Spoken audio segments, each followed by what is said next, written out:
veteran Lieutenant Colonel Al Trotter joined the Air Force as a teenager. He flew 44 enemy bombing missions over Germany. And on that last mission in 1944, Trotter and his crew were shot down by a German fighter plane. He has detailed his wartime service in a book called Against the Odds, and he spoke with us about the importance of November 11th. Well, the top picture shows you the size of that airplane. That's the whole squadron, all the maintenance people and all the air crew that are under the wing of that airplane. Up in the top right-hand corner is my crew. Over 60 years ago, Al Trotter was deemed an average pilot upon graduation, but his career serving in a unit with less than a 5% survival rate turned out to be anything but average. I was on the three largest losses, 73 on Berlin, 79 on Leipzig, and 96 on Nuremberg. And then on the Nuremberg one, we lost another 45 over England because the fog came in all over the bloody island. I landed just by bloody luck. It wasn't the last time luck was on Trotter's side. After successfully completing 43 missions, a record that challenged the odds, he and his crew embarked on what was to be their second-to-last sortie the night of August 12, 1944. I guess the night you got shot down, it was a complete surprise, and it was apparently a new Junkers 188, they called it. It was a night fighter, German night fighter. They blasted us real good, and I had fire in the two starboard engines and in the fuselage. And I ordered the crew to bail out immediately. And the bomb aimer was down the nose, so his job then was to open the chute, and he would be first out. The engineer and the navigator went out next, and I remember them grabbing me on the shoulder and grabbing my shoulder as I went by. And then I could look down, I couldn't see any of my gunners because there was so much smoke in the fuselage, because it was on fire as well. And I could see the wireless operator, I could see him, but he was hanging over just hanging over the seat. In other words, the belt was holding him up, and I was quite sure he was dead. I finally realized there was nothing I could do in that airplane to help my boys, the other ones, and I must get out if I want to save my own life. The events of that fateful night would replay themselves over and over in Trotter's mind for decades to come. Did I do everything possible to save them? You're always going to find that you blame yourself, because you're the pilot, you're the captain. They were closer than brothers. And the sad part of it all is, one trip away from finishing. But there was no time to dwell on these concerns. Trotter was captured in a matter of days and interrogated under the suspicion of being a spy before being transferred to the infamous Stalag Luft III prisoner of war camp. I cried. That's the first time I ever broke down in any way, shape, or form. Just because of what had happened over that period of time. The facing firing squads and heat treatment, and now suddenly to be sent to a permanent camp, it meant that I had a hell of a good chance of surviving. Unfortunately, it wasn't that simple. With the Allied forces advancing on all fronts, the plan was to use the 250,000 POWs as bargaining tools. On January 27, 1945, their future was open for speculation. They set out on the 1,000-mile march heading west in an attempt to evade Russian troops. It was snowing to beat hell when we held it out. I got out of there at 2 o'clock in the morning. There was a good wind and about roughly 5 to 6 inches of snow on the ground. And here we were, we had no mitts and all this stuff. We used old socks. We put on socks to keep our hands warm. And that's how the march started. It ended alongside the war in May of the same year. While the numbers have never been substantiated, it's estimated 10% did not survive the trek. And that was the worst part of my whole living experience. I think one of the most famous questions I always seem to get from people is, were you ever scared? And my answer is very straightforward and simple. Anybody that says they're never scared are definitely good candidates for the Liars Club in Canada, because everybody suffers from being afraid. Bravery is nothing more than overcoming fear. Now, over 60 years later, those fears have changed. Our greatest fear is that we'll be forgotten. I know the cost, okay?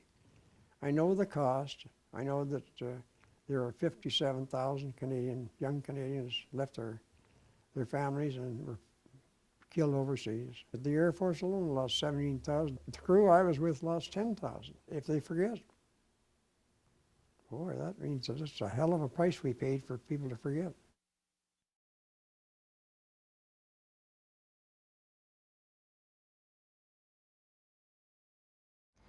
Traditionally, it seems the focus of Remembrance Day is on the First and Second World Wars. Well, we meet a Kamloops soldier of a more recent war. Canadian soldier Warrant Officer Sean Darrington comes from a military family and has been a member of the Rocky Mountain Rangers for well over 15 years. He served in the war in Afghanistan in 2007, and he describes the level of violence and conflict in the war-torn country, sharing his experience of what it was like on duty. All of this while remembering another Canadian soldier and fallen friend who gave up his life for our country. Canadian troops have witnessed some of the most tragic events of our times. As soldiers at war on the battlefield in Afghanistan, the most violent images are captured. It's almost like you're watching a movie. It doesn't seem real. You have a moment there where you're completely overwhelmed, and then your training kicks in. Stuff starts making sense, but you're very, very much like a movie. It's like, is this really happening? For Warrant Officer Sean Darrington, the experiences in the war-torn country have been made real. This Kamloops soldier with the Rocky Mountain Rangers has been part of 2 tours to Bosnia and then Afghanistan in 2007. There's a lot of routine and there's a lot of chaos. It's kind of, they say analogy is probably 80% boredom, 20% just off the charts panic and adrenaline. It only takes a matter of seconds for the panic to set in. Soldiers come under heavy fire from insurgents, and a routine patrol turns into shots fired and a full combat situation. I was part of 2 major IEDs where Canadians were killed, and then several other IEDs where there was just people injured, or we discovered a lot of IEDs. I'd say probably 70% of the IEDs that are found we find first, but the ones that we don't are the ones that are causing all the damage. There is no typical day, but Darrington says each member of the unit is always looking out for each other during the mission. You spend weeks on end in the field together. There's nowhere else to go, so you share stories, you learn about each other's lives. Probably the tightest knit group would be like a platoon level of about 30, 36 guys. And while I was over there, we lost 9 guys out of my platoon. So it's like losing family members. Far too many times they carry caskets of dead friends down the tarmac, draped in the Canadian flag for their final flight home. Getting back in the vehicles and going back out on the roads after was a sickening feeling, because you know that it could have been you, just as easily have been you, and then you got to go right back out there and do the job again.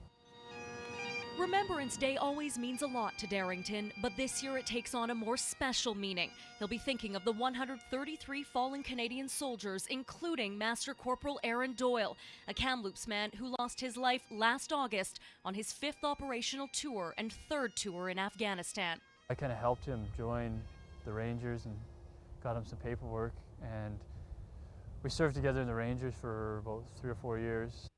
Doyle was the 90th Canadian soldier to die while serving with the mission, killed when insurgents attacked a remote combat outpost in the Penjway district of Kandahar. He was basically doing the same job as I was over there, same area, same circumstances really, so it kind of hits home that it, you know, like I said, when your time is up, your time is up. There's no real rhyme or reason to why he was killed. It's just he was in the wrong place at the wrong time. Considered a new generation of soldier fighting in today's war, Warrant Officer Sean Darrington wants to ensure that no one ever forgets those who have and are risking their lives for our country. And despite living in a hostile environment far from home, losing close friends and comrades, those on the battlefield find a way to soldier on. What actually helped a lot was the support we got from the families of the people that were killed. The families are really supportive, and if the families are going to be so supportive, then you got to honor the fallen by continuing on doing the job, or else everything that's happened was in vain. That's our Remembrance Day special. Thank you to all of our veterans in Canada and right around the world. Let us not forget those who fought, and of course those who gave the ultimate sacrifice. Thanks for joining us.